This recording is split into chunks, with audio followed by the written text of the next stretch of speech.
مفتی صاحب تلبیہ کسے کہتے ہیں؟ تلبیہ جو ہے اللہ تعالیٰ کی ثنا بیان کرنے کو کہتے ہیں.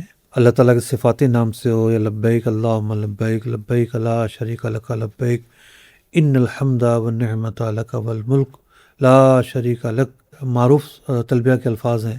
احرام میں آنے کے بعد تلبیہ پڑھنا ایک سب سے اہم وظیفہ ہوتا ہے.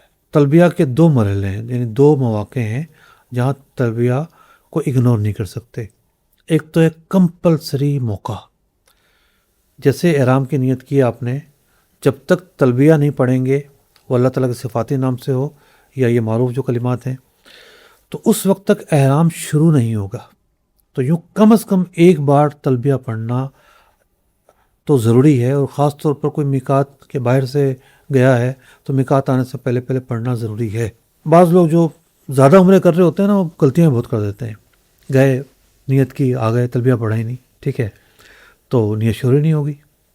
اچھا، کوئی میقات کے باہر سے آ گیا اندر، اب وہ تو باہر سے اندر آنے والا کر پائے گا، اب اس کے لیے حکم ہوگا دوبارہ جائے جناب. تو یوں ایک تو کمپلسری موقع ہے اس کا. دوسرا کیا ہے کہ جیسے عمرہ کرنے والا ہے، تو عمرہ کرنے والا جب تک طواف شروع نہیں کرتا تلبیہ ہی پڑھتا رہے. سب سے بڑا ذکر اس کے لیے تلبیہ ہے. خاص طور پر جب اس کی ایکٹیویٹی چینج ہوتی ہے، کھڑا ہے تو بیٹھنے لگا ہے، بیٹھا ہے تو کھڑا ہونے لگا ہے، گاڑی نیچے جا رہی ہے، پہاڑ سے اوپر آ رہی ہے، سوار ہو رہا ہے، بس سے اتر رہا ہے، سیڑھیاں اتر رہا ہے، چڑھ رہا ہے، تو تب جو ہے وہ تلبیہ پڑھے. اور جب بھی پڑھے کوشش یہ کرے کہ 3 دفعہ پڑھے، اور ایسا نہیں کہ ایک پڑھا رہا ہے سب سن رہے ہیں. اچھا، ایسا فقہ نے کیوں منع کیا؟ تلبیہ نام ہے اللہ تعالیٰ کی بارگاہ میں حاضر لگوانے کا. تو ایک بندہ بے خودی میں آ کے توجہ کر کے اے اللہ میں حاضر ہوں. حضرت ابراہیم علیہ السلام نے جو بلایا تھا کہ آ جاؤ، اس صدا پہ لبیک کہتا ہوں، میں آ گیا ہوں، تیرے دربار میں آ گیا ہوں، یا میں آ رہا ہوں، میں پہنچ رہا ہوں.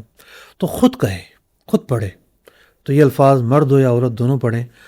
عورتیں یہ ہے کہ بلند آواز سے نہیں پڑھیں گی، کم از کم اتنی آواز ہو کان سن لیں. مرد یہ ہے کہ بلند آواز سے پڑھیں گے.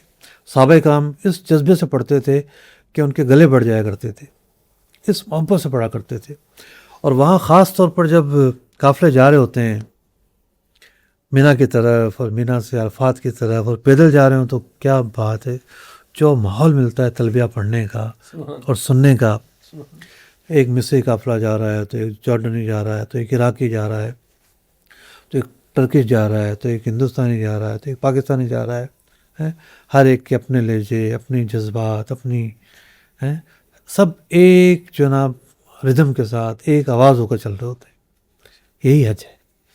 عالمگیر جو ہے نا، ایک عالمگیریت کا سبق دیتا ہے، ایک آفاقی سبق دیتا ہے. اللہ پاک سب مسلمانوں کو حج قبول فرمائے. آمین.